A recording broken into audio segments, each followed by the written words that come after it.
ভুটানে আমাদের দ্বিতীয় দিনে আপনাদের সবাইকে স্বাগত। রোদ ঝলমলে একটা সকাল, আর জানলার ওপারে পাহাড়ের কোলে থিম্পু শহরের এক অসাধারণ ভিউ। চায়ের কাপ হাতে মনে হচ্ছিল বসেই থাকি, কিন্তু গাইডের কথা মতো আমরা 9টায় রেডি হয়ে বেরিয়ে পড়লাম, কারণ আজকের দিনটা খুব লম্বা হতে চলেছে। ব্রেকফাস্ট করতে আমরা আবার জম্বালাতেই গেলাম। কাল রাতের অভিজ্ঞতা এতটাই ভালো ছিল। আমরা ট্রাই করলাম juicy momo with spicy chilli sauce, noodles আর ভুটানের ট্র্যাডিশনাল সুজা অর্থাৎ বাটার টি। আমাদের দুধ চায়ের মতোই, শুধু চিনির বদলে বাটার আর নুন দিয়ে বানায়। টেস্ট সল্টি আর বাটারের ফ্লেভার স্পষ্ট। এরকম শীতের সকালের জন্য খুবই কমফোর্টিং একটা ড্রিঙ্ক। গাইড আর ড্রাইভারকে নিয়ে আমাদের 4 জনের ব্রেকফাস্টে মোট খরচা হয়েছিল মাত্র 600 টাকা। ব্রেকফাস্ট করে আমরা চলে গেলাম আমাদের প্রথম গন্তব্য ন্যাশনাল মেমোরিয়াল চটেনে। ভুটানিজ শব্দ চটেন মানে স্তূপ। 1974 সালে রানী ফুমচো ওয়াংচুক তার ছেলে ভুটানের তৃতীয় রাজা জিগমে দর্জি ওয়াংচুকের স্মৃতিতে এটি বানিয়েছিলেন। তিবেতিয়ান স্টাইলে বানানো ধবধবে সাদা স্তূপ, উপরে গোল্ডেন কালারের গম্বুজ, সূর্যের আলোতে অপরূপ লাগছিল। স্থানীয় মানুষেরা এখানে এসে প্রেয়ার হুইলস ঘুরিয়ে ও বাটার ল্যাম্প জ্বালিয়ে প্রার্থনা করেন। এখানকার টিকিট প্রাইস পার পারসন 500 টাকা। কিছুক্ষণ সময় কাটিয়ে আর গাইডের কাছে এখানকার ইন্টারেস্টিং গল্প শুনতে শুনতে আমরা চললাম আমাদের নেক্সট ডেস্টিনেশন বুদ্ধা পিকের উদ্দেশ্যে।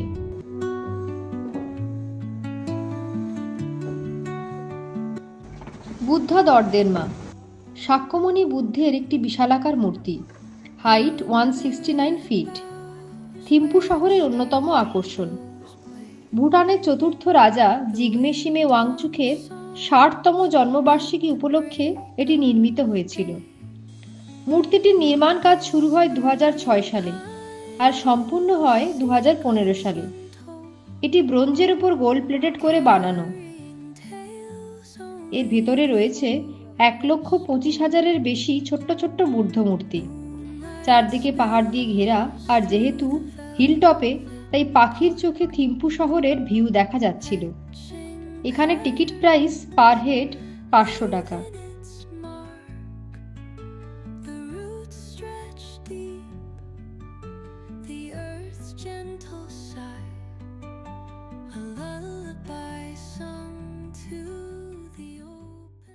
এখান থেকে ফেরার পথে গাইড আমাদের দেখালো ভুটানের ট্র্যাডিশনাল বাড়ি কেমন দেখতে হয়।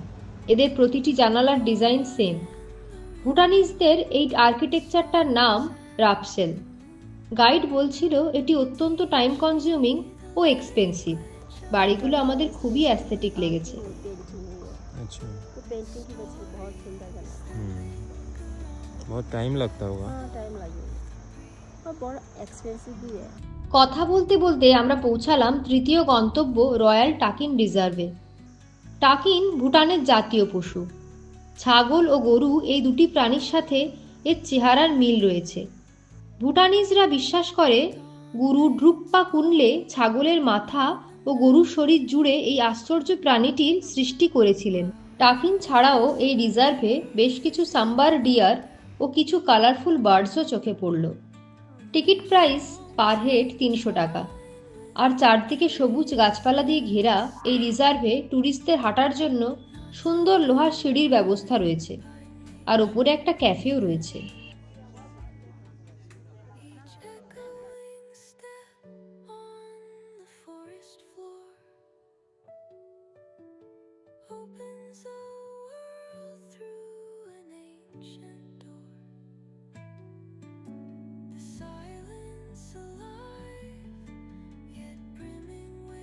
এরপর আমাদের পরবর্তী গন্তব্য সিম্পলি ভুটান। এটি একটি অসাধারণ লিভিং মিউজিয়াম, যেখানে ভুটানের ট্র্যাডিশন আর ওয়ে অফ লাইফকে খুব সুন্দরভাবে তুলে ধরা হয়েছে। ঢোকামাত্র আমাদেরকে ভুটানের ট্র্যাডিশন অনুযায়ী লোকাল ওয়াইন দিয়ে ওয়েলকাম করা হলো।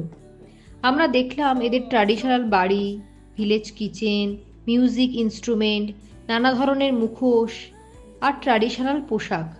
সামনে থেকে এক্সপেরিয়েন্স করলাম ভুটানিজ কালচার। আমরা টেস্ট করলাম সুজা, পাফড রাইস, সুইট রাইস, আর সেই সাথে দেখলাম লাইভ কালচারাল পারফরমেন্স।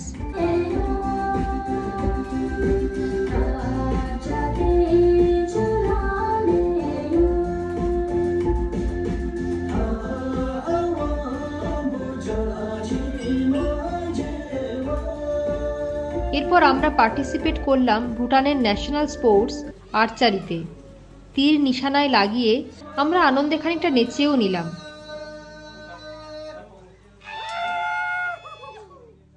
এরপর উইশিং বলে 5টা উইশ করার পর আমরা বেরিয়ে এলাম। এখানে আমাদের অভাবনীয় অভিজ্ঞতা হলো। সিম্পলি ভুটানের টিকিট প্রাইস পার হেড 1000 টাকা। এরপর একটা লোকাল আইসক্রিম পার্লার থেকে ওয়াফেল চকলেট আইসক্রিম টেস্ট করলাম, আর প্রথমবারের জন্য চেখে দেখলাম স্নো আইস চিজ, যা একেবারেই ইউনিক ছিল।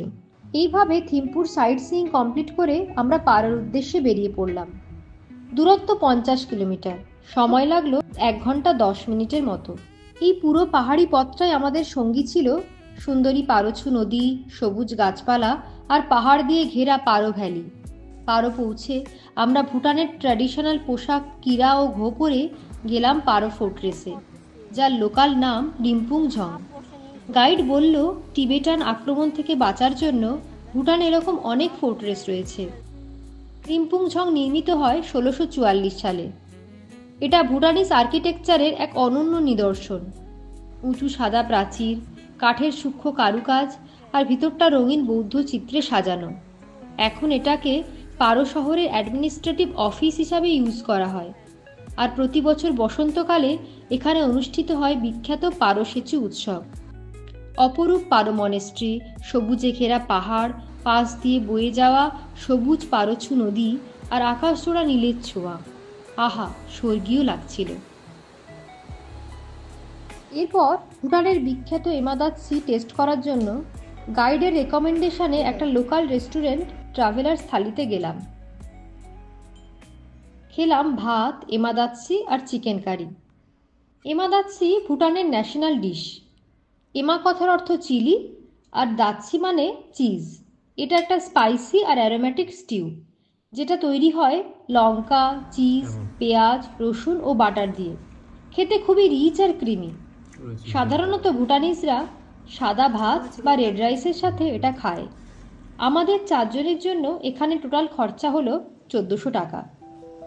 খাওয়া দাওয়ার পর আমরা চলে এলাম পারো সিটি সেন্টারে, শহরটাকে পায়ে হেঁটে দেখার জন্য। পাহাড়ের কোলে ছোট্ট মনোরম একটা শহর, হাতে গোনা কিছু দোকানপাট আর রেস্তোরাঁ, সবগুলোই আমরা ঘুরে ঘুরে দেখলাম আর টুকটাক শপিং করলাম।